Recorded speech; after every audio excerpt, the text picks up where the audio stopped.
السلام عليكم ورحمة الله وبركاته، ازيكم عاملين يا رب تكونوا بخير. فيديو ده النهارده يا جماعة هكلمكم في موضوع يمكن احنا كلنا بنعاني منه. الموضوع اللي انا هكلمكم فيه النهارده هو يخص موضوع ايه؟ موضوع التغيير. بصراحة عشان ابقى متفق معاكم يا جماعة واكون صريح، محدش فينا بيتغير من يوم وليلة، لازم تعرف كده.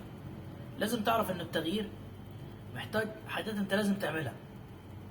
يعني يمكن من فترة كده كنت فاتح يعني بس مباشر، وكان حد كده من الاخوات تقريبا بيتكلم بيقول عاوز ابطل الاغاني بس مش عارف، او تقريبا شاب مش متذكر والله. بس انا من خلال السؤال ده، وهو مش هو بس، انا تحديدا بعاني من الموضوع ده برضه.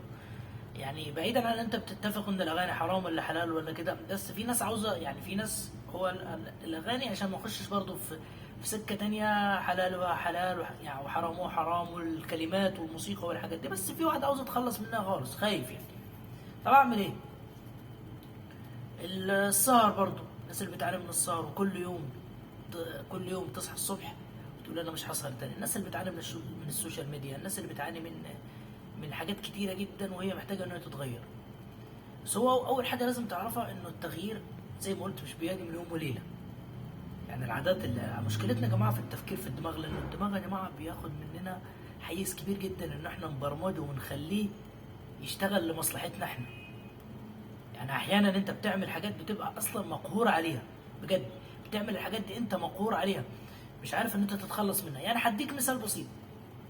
انت عاوز تبطل اغاني، والاغاني عندك في التليفون مثلا. طيب في حته مهمه هنا لازم انت تعرفها، في فرق بين السمع والتسمع. ازاي يا سيدي؟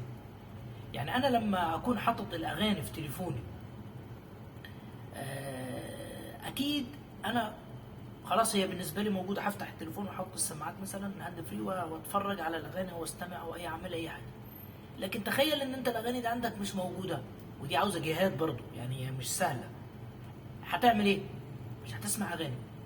في لحظه اللي زي دي تستبدل مقاطع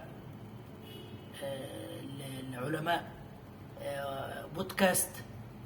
والبودكاست جميل جدا. انا لو عاوزين ارشح لكم في بودكاست جميل, جميل جدا بيعمله الدكتور عماد رشاد، بيتكلم فيه على العلاقات وعلى الادمان والكلام ده. عندك ياسر الحزم برضه جميل جدا. ده انت لو عاوز تبطل اغاني، يعني الكلام ده للناس اللي عاوزه تبطل اغاني، الناس اللي هي مبسوطه وسعيده، ما يعني دي حريه شخصيه. موضوع السهر،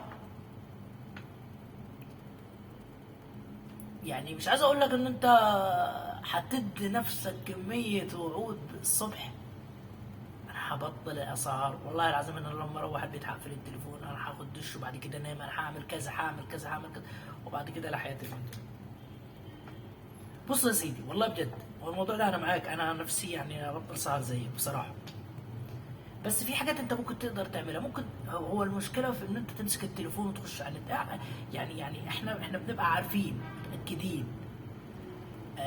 انه مفيش حاجه هتحصل، حاجه جديده على الفيسبوك، مفيش رسائل جديده، مفيش حاجات اخبار واو كده هتشدنا. فانا بحط في اعتقادي دايما انه انا هشوف اللقطه دي وبعد كده انام، انا هشوف الحته دي وبعد كده انام، وهو اصلا مفيش كسراب يحسبه الظمآن ما. طب انت تعمل ايه في الحاجه اللي زي دي؟ بص يا سيدي، اولا حاول تخلي التليفون بعيد منك، حلو، او تشغل حاجه انت بتحب تنام عليها. خلي التليفون بعيد منك شويه بحيث ما ياثرش عليك، يعني كذبذبات وكده. تقفل النور وتريح جسمك. انا بقيت دكتور هنا والله بجد انا بعمل كده. الاسترخاء نفسه يا جماعه بيخليك، بيديك شعور كده بان انت خلاص الجسم ابتدى معاك يريح، فبتخش بيسموها موجه الالفا اللي هي بتدخل فيها في مرحله النوم، فانت خلاص بتبتدي ان انت تنام. لكن امتى لو ماسك التليفون يا صديقي؟ اولا اشعه التليفون حصلت معي حرفيا، انا احيانا ببقى عليا النوم وعاوز انام ومش قادر وهلكان وجاي من الشغل، بمسك التليفون بفوق. التليفون عنده سبحان الله فيه الاشعه بتاعته، اشعه بنت لذينه بتخليك اصلا تقلب. انت هتنام، لا دلوقتي خلاص انت الموضوع معاك ابتدى ان هو يتغير، يتعمل كذا، النوم بيطير منك، فبتبتدي ان انت تسهر، تاخد دش جميل، في حاجه بتحب تقراها مثلا، تسترخى، نخش في موضوع النوم. الموضوع ده مش النهارده بس، الموضوع ده تعمله كذا مره، هتلقى نفسك تلقائي. لان يا جماعه احنا عندنا مشكله جدا في حوار السوشيال ميديا اصلا. انا بعتبر انه مش انا مش بعيب في التليفون ولا بعيب في السوشيال ميديا، بس هي السوشيال ميديا فهمها لينا غلط. يعني لو اخد ساعه مثلا في اليوم او ساعتين، لا احنا طول اليوم بنتسحل في النت واليوتيوب. وبرضه بتصحى الصبح برضه وعود كذابه ابطل مش عارف ايه المره الجايه. نفس الموضوع اللي انا بقوله لك، اعمل الخطوات دي والله هتنجح فيه. خد بالك ان انا زيك، يعني انا بحاول ان انا اتدرب. فانا بس الفيديو ده جاي اقول لك فيه ان انت ما تحاولش تعتبر ان التغيير ده خلاص زرار هتدوس عليه وهبتدي الموضوع معاك يشتغل. لا، هو الموضوع مرهق. الموضوع ده مرهق، يعني مش بس والله ما بصعبها عليك، بس مش سهل برضه، يعني عشان ابقى صريح. لازم تحاول، وهتلقى نفسك اصبحت في موضوع العاده اللي هو انت ايه، بتنام لوحدك. يعني احنا زمان يا جماعه، معلش انا فاكر زمان قبل اصلا ما اعمل حوار الفيسبوك ده، والله كنت بنام بدري جدا وبصحى نشيط لان جسمي كان بيستكفى. لكن لا، النت اخرنا كتير اللي استخدمنا ليه، يعني ان هو في حد ذاته حلو استخدمنا ليه. بس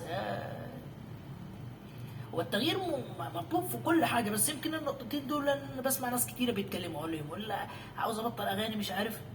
طبعا زي ما قلت، بعيد عن انت الاغاني شايف حرام حلال دي ترجع لك، بس انا بكلمك في الجزئيه اللي الناس عاوزه تتغير فيها، يعني اللي هي بتاثر عليك. لان خد بالك برضو انا من بدري، يعني انا بعتبر كره القدم انا بعشقها جدا، بس برضو بحطها في وضعها الصحيح اللي كوره. فاهم قصدي؟ بعيد عن ان انت تقول لي لا هو مش لا هي كوره، هي المفروض لعيبتها ما نداش اجمل اكتر. انت بتتمتع، بس ما وصلش اللعيب كوره انه اله. فاهم قصدي؟ الاغاني برضو، ما انت الاغاني بتاخد منك وقت كبير جدا. تخيل انت لو بتسمع في اليوم 3 4 ساعات، تخيل ال 3 4 ساعات دول تستفاد منهم ازاي. خد بالك ان احنا اصلا عندنا مشكله في سماع الاغاني، اللي هو دي كمان نقطه خطيره جدا، ان احنا الاغاني بنسمعها واغاني بتكون فيها كلمات سلبيه، احنا مش بندرك خطوره الكلمات السلبيه دي. لما بتيجي بتسمع اغاني عن هجر وعن خصام وعن عداء وعن نفاق وعن كذب، خد بالك انت عندك حاجات كتيره بتتبرمج في دماغك وانت لا تدرك للمعنى ده. وعشان كده انا بقول لهم يا جماعه اسمعوا اغاني بتكون لطيفه كلماتها حلوه. خد بالك انت بتخزن وانت بتبقى احيانا حصلت معاك مواقف مثلا زي غدر، زي مش عارف ايه، زي الكلام ده، فبتيجي انت بقى بتترك القصه دي، بتيجي بقى الاغاني بترجعها لك تاني، تعيشك بقى في دور الضحيه. طالما انت بقى يا سيدي دخلت في دور، ما ادراك ما دور الضحيه، طالما انت دخلت في دايره دور الضحيه دي، موضوع ابن لذينه مرهق، هتقعد فيه فتره طويله جدا، هيبرمج عقلك الباطن بان كل اللي هيجي عندك هيديك من نفس الكاس اللي انت شربته قديم. والله انا بكلمك من تجربه حصلت معايا حرفيا. فغير انه هي حرام اصلا الاغاني، فيها مشكله في كلماتها، وقليل جدا اللي بيديك كلمات ايجابيه في الاغاني، قليل جدا، مع احترامي لاي حد يعني بيغني. بس حبيت اقول لكم الكلمتين دول، حاولوا ما تستعجلوش على التغيير، والتغيير جميل والله، وفي مفاجآت حلوه بتقابلك. انت بتتغير في حاجات كتيره جدا، كل حاجه بتتغير معاك، فلوس بتتغير معاك، طريقه التفكير بتتغير معاك، جوازك نفسه بيتغير، اي حاجه عندك نظرتك لنفسك بتتغير. بس وما اطولش عليكم انا، وفي نهايه الفيديو بس حابب اشكركم على الاشتراكات والتفاعل، واشوفكم على خير في فيديو جديد، والسلام عليكم ورحمه الله.